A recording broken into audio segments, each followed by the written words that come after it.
The clerk of court is directed to kindly escort and situate Miss Gina Acosta. Ay, si Gina Acosta na pala. For her testimony. Yan na pala si Gina Acosta eh. The most important witness, Gina Acosta. Wala po akong kinalaman. Hindi ko po alam kung saan po dinala. Basta ang utos lang ni Madam, ibigay kay Colonel La Chica yung 125 million. Sabi ni Gina Acosta yun, ma-upset noon ha. Iyak-iyak siya. Tapos nahirapan na siyang huminga. Nag-CR, hindi na bumalik. Dinala na sa ospital. Wala na eh. Nailaglag na niya si Sarah. Ayun, si Gina Kindly Acosta. place the witness under oath, Attorney Yan, Banton. Gina Acosta. Please raise your right hand, ma'am. You, Gina F. Acosta, do swear that the evidence you shall give in the case now pending between the Philippines and Vice President Cyrus Zimmerman Duterte shall be the truth, the whole truth, and nothing but the truth. So help you God.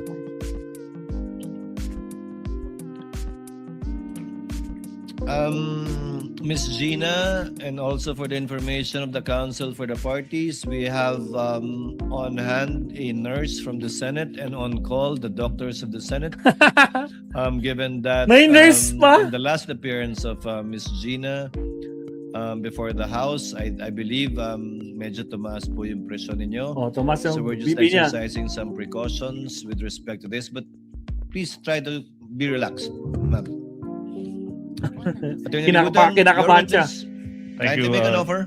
Thank you so much, Your Honor, please. Yan na. Mr. Presiding Officer, our senator judges, the prosecution presents Ngayon na the ulit first natin nakita si Gina Acosta. hostile or hostile witness in this impeachment trial. The testimony of the first, we'll pronounce it at hostile, we're accustomed to hostile. Ang testimonya ng kauna-unahang hostile witness sa impeachment trial na ito is being presented to prove ang mga sumusunod. Layo ng prosecution ay presenta o iharap si Gina Acosta bilang isang hostile witness. Ibig sabihin, hindi po siya testigo pabor sa prosecution. Pangalawa, si Ms. Acosta ay nanunungkulan ngayon bilang Vice Presidential Staff Officer 6 sa Office of the Vice President. Pangatlo, siya ay nagsilbing Special Disbursing Officer or SDO ng Office of the Vice President noong taong 2022 at saka 2023. Pang-apat, siya rin ang nagsilbing SDO para sa confidential funds noon ni Mayor Sara Duterte sa Davao City mula taong 2019 hanggang 2022. Panglima, siya ang naging staff member sa Davao City Administrator's Office sa pagitan ng mga taong 2016 at 2022 at ng Davao City Budget Office sa panunungkulan noon ni Mayor Sara Zimmerman Duterte.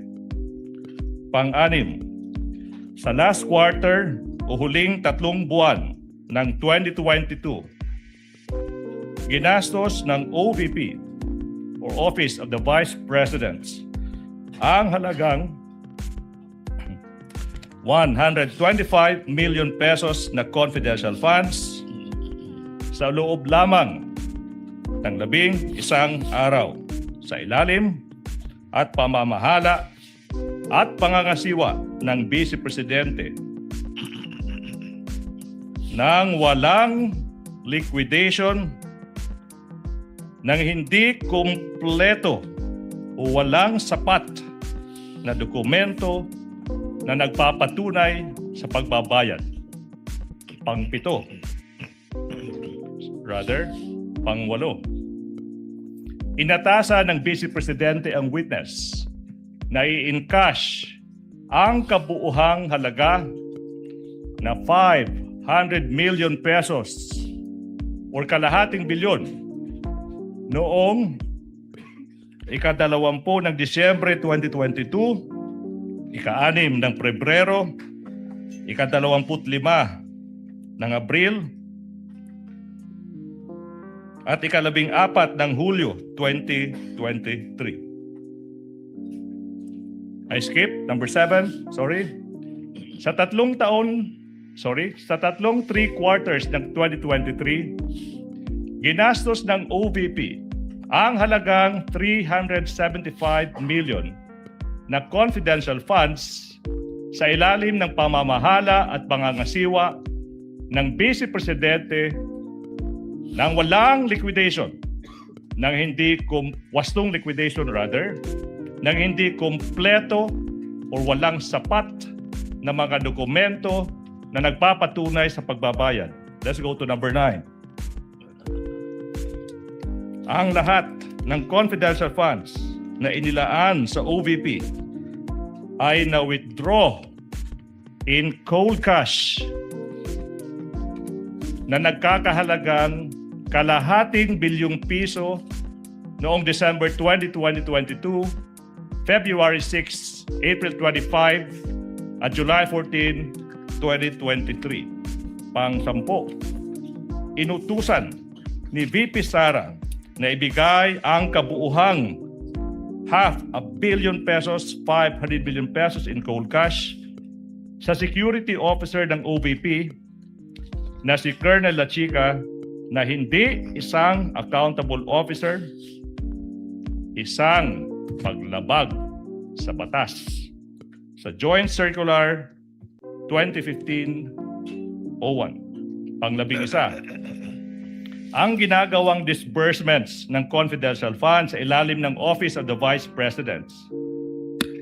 Ang ginawang disbursements ay maraming bahid o namumutakti sa pagsuway at paglabag sa Joint Circular 2015-01. 12, bigo ang respondent, Vice President, na maliquidate ang kabuuhang halaga na 500 million pesos na pera ng bayan, 500 million pesos, alinsunod sa demand o kahingian ng Joint Circular 2015-01. Pang-13, dahil dito, maituturing na ginastos ng Vice Presidente sa pansariling gamit at kapakinabangan ang 500 million pesos na pera ng bayan na confidential funds ng Office of the Vice President. Lastly, Your Honor, please, tutukuyin ng witness ang mga dokumentong may kaugnayan sa mga aligasyong nakasaad sa articles of impeachment. That's for the offer. Comment, Attorney Bacuel? Your Honor, for purposes number 2 and 3, we are willing to stipulate. We note that for purpose 3, this was already part of the admissions of the parties in the pretrial order. And it's contained in Part 1A, Item 2.8 of the pretrial order, Your Honor.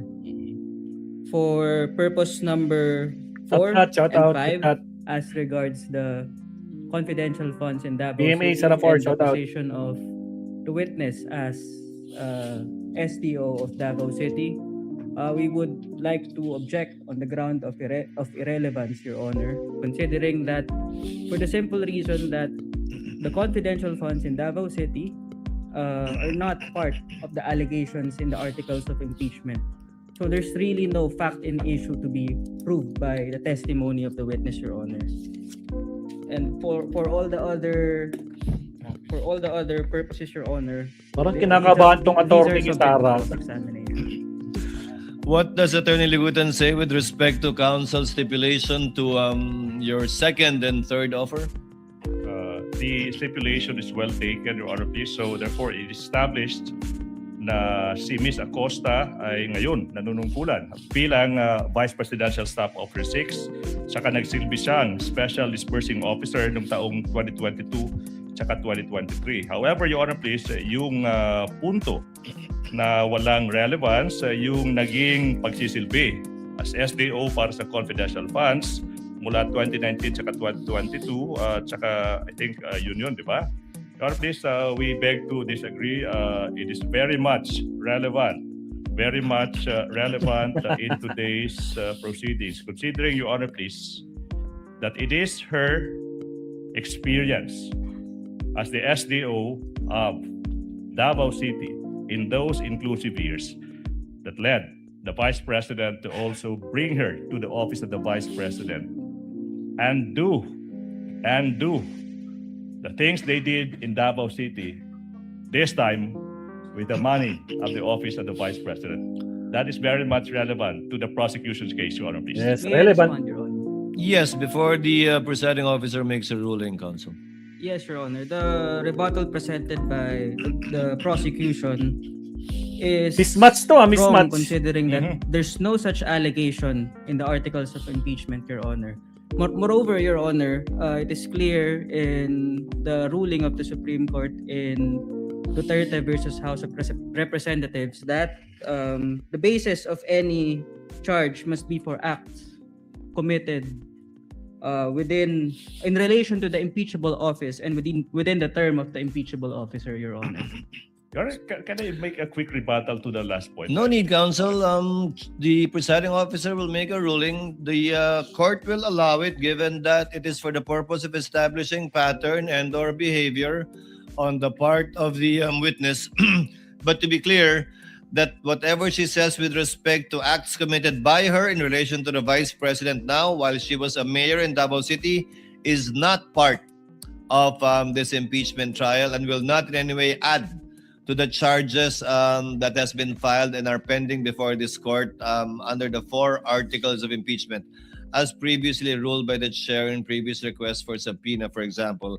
However, may I ask counsel further to abbreviate the proceedings? Attorney Bakel, are you willing to stipulate that the witness is a hostile witness, and therefore counsel may ask leading questions already instead of qualifying the witness as a hostile witness? No, Your Honor. The prosecution must first qualify the witness as hostile, Your Honor. Then qualify her, Attorney Ligutan. We shall. Qualify her. Thank You you, may sir. proceed when you're ready. Thank you, sir.